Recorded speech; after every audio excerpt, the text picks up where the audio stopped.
যোৱাকালিৰ পৰা যি উত্তপ্ত পৰিস্থিতি সৃষ্টি হৈ আছে হোজাই বৰপুখুৰীত আৰু বিশেষকৈ হোজাই আৰু দুলিজানৰ মাজত যি মন্দিৰ আছিল আচলতে কামাখ্যা মন্দিৰৰ পৰা ধৰি কালী মন্দিৰ আৰু দুৰ্গা মন্দিৰৰ প্ৰাংগণত যিহেতু গৰু মাংস পেলাই থৈ গৈছিল আৰু তাক লৈ ক্ষুব্ধ হৈ ৰাইজ ওলাই আহিছে এই মুহূৰ্তত। আৰু যোৱাকালি যিহেতু পথ অৱৰোধ কৰিছিল, যোৱাকালি যি সমাধান হৈছিল আচলতে উচ্চপদস্থ আৰক্ষী বিষয়াকে ধৰি উচ্চপদস্থ প্ৰশাসনৰ লোক আহি ঘটনাস্থলীত উপস্থিত হৈ সকলো আলোচনাৰ মৰ্মে তেওঁলোকে এসপ্তাহৰ ভিতৰত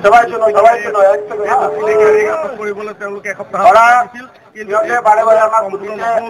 আজি পুৱা অনুৰূপ ঘটনা সংঘটিত হ'ল আৰু এই ঘটনাই পুনৰাবৃত্তি হোৱাৰ বাবে স্বতঃস্ফূৰ্তভাৱে আচলতে এইসকল প্ৰতিবাদকাৰী ওলাই আহিছে।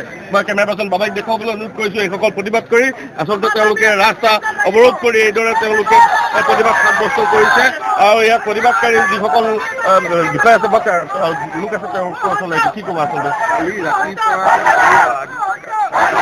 কৈছে এনেকৈ কৰাৰ পিছত কালি ৰাতি আকৌ ছেম কেছ সদায় সদায় যদি আমাৰ হিন্দুৰ ওপৰতে অত্যাচাৰ কৰি আছে এইটো আমি হেৰি কৰিব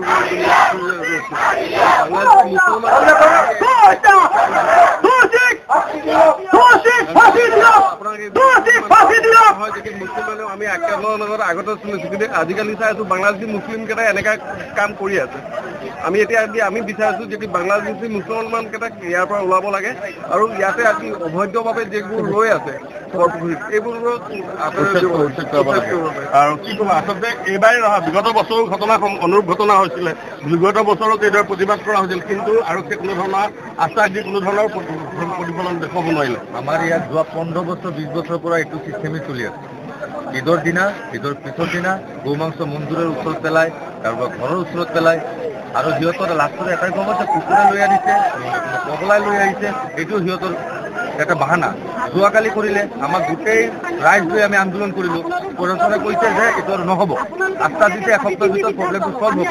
আজি ৰাতিপুৱা ছেম ঘটনাটো ইয়াতে আমাৰ স্কুলৰ ওচৰত পালে ৰাতিপুৱা আৰু এতিয়া আৰু এটা মন্দিৰৰ সময় এতিয়াও পৰি আছে। ইফালে ITI কলেজৰ ওচৰত আমাৰ এটা শিৱ মন্দিৰ আছে, শিৱ মন্দিৰটো ডাইৰেক্ট উল্টাই দিলে হেৰিটো শিৱলিংগটো। 3জন ল'ৰাই কৰিলে, এটা গেৰেজ কৰিছে আৰু 2টা গেৰেজ পোৱা নাই। আমি কি কৰিম আছোঁ ক'ত আমি বাংলাদেশত আছোঁ না হেৰিত আছোঁ, আমি ইণ্ডিয়াত অসমত আছোঁ। আমাৰ CM ছাৰলৈকে এটা অনুৰোধ, আমাৰ ইয়াত CM ছাৰ আহিব লাগিব। আমাৰ ইয়াৰ এইটো দাবী CM ছাৰ ইয়াত আহিলে আমি আন্দোলন নহ'লে আমি নুঠাওঁ। কি ক'ব আচলতে দেখা গৈছে যে এইদৰে প্ৰতিবাদ প্ৰতি বছৰে হয়, অনুৰূপ ঘটনা এই বছৰো হ'ল আৰু সেই আশ্বাস দিয়ে কিন্তু কোনো ধৰণৰ ফলাফল নহয়। হৈছোঁ আৰু ইয়াৰ ৰাইজ বহুত আতংকত আছে। ৰাতিপুৱা ভাগতে মহিলাজনী আমি কান্দি আছোঁ, মানে চকুৰটিত পেটটো হৈ আছে আৰু আমি আশ্বাস দিছোঁ যে উইথিন ভেৰি শ্বৰ্ট পিৰিয়ডৰ ভিতৰত ঠিক কৰা হ'ব। আৰু আপুনি সোধক আমাৰ এই মহিলা বাইদেউ আছে আপুনি নিশ্চয়কৈ এইসকল স্পষ্টভাৱে ওলাই আহিছে। মই পুনৰ কৈছোঁ এইসকল ওলাই আহিছে অকল এই স্থানৰ এটা উদাহৰণ দেখুৱাইছোঁ। এইদৰে প্ৰতিবাদ সাব্যস্ত যিসকল আমাৰ লগত আছে প্ৰতিবাদকাৰী সিহঁতক আমি বিনম্ৰভাৱে অনুৰোধ কৰি আছোঁ আপোনালোকে অলপ পিছফালে আহি যাওক, এটা গেপিং ৰাখক যেন আমি বুজিব পাৰোঁ প্ৰতিবাদকাৰী কোন আৰু আমাৰ সহজভাৱে লোৱা নাই সান্তনা দিবলৈ কোনে আহিছে, প্ৰশাসনৰ পৰা কোনে আহিছে আৰু প্ৰতিবাদকাৰী কোন আমি যেন গম পাওঁ।